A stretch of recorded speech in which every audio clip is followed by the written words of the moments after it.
చాలా రోజుల నుంచి జరుగుతూ ఉంది వ్యాపారం. ఈ వ్యాపారం కూటమి ప్రభుత్వంలో పోలీసుల యొక్క పట్టుదలతో, వాళ్ళు పెట్టిన దృష్టితో ఈ దొంగలను పట్టుకోవడం జరిగింది. అది ఎవరు పట్టుకున్నారంటే జంగారెడ్డి పోలీసు. పట్టుకున్న కంపెనీ యజమానిని పట్టుకున్నారు. అందులో ఉన్న పార్ట్నర్స్ ఎవరైతే ఉన్నారో మార్కెటింగ్ టీం ఉంది కదా, దొంగతనం చేయడం పెద్ద పనే కదా, దొంగతనం చేసేచ్చు, అమ్మాలి కదా.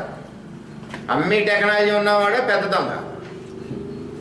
ఆ దొంగలు ఇక్కడ గొల్లప్రోలు పిఎస్ జ్యూరిడిక్షన్లో ఉన్నారు.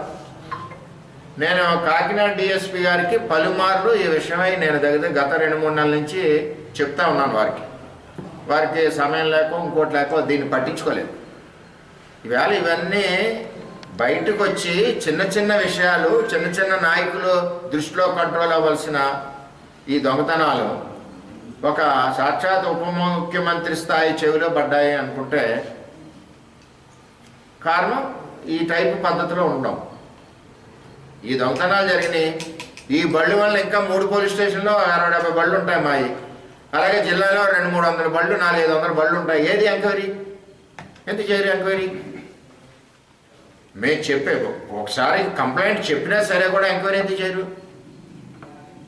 కాకినాడ డిఎస్పీ గారికి 2 సార్లు చెప్పాను, నేను 3 సార్లు చెప్పాను, చేస్తున్నాం ఎందుకు చేయట్లేదు? దొంగతనం అంతా ఎందుకు చేయట్లేదు? చేయకపోవడానికి రీజన్ ఏంటి? ఒక మెయిన్ ముద్దాయి దొరికాడు, అతను రిఫరెన్స్ ఇచ్చాడు, ఇచ్చిన వాళ్ళు ఎవరు అమ్మారో తెలిసింది. చాలా చోట్ల అమ్మారు. అటు ఏలూరు బ్యాచ్ తెలిసింది, ఇటు మా జిల్లాలో బ్యాచ్ తెలిసింది, మా దగ్గర బ్యాచ్ తెలిసింది, పేర్లు తెలుసు. అప్పుడు అమాయకమైన ఈ దొంగ పేపర్ చూస్తుంటే అమాయకంగా రైతులు ఇప్పుడు వాళ్ళు టౌన్లో అమ్మట్లేదంట.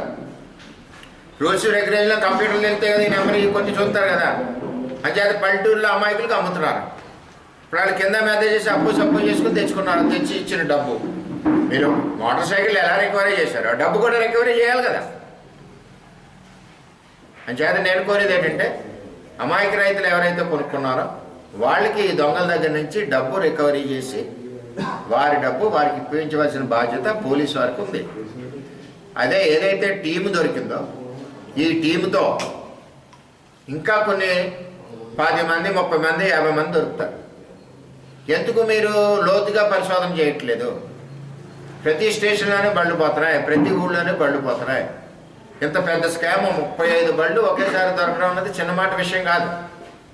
దానికి నేను పోలీసుల్ని అప్రిషియేట్ చేస్తున్నా. కానీ ముఠాను ఎందుకు వదిలేశారు, దొంగల ముఠానని చెప్పి నేను అడుగుతున్నాను.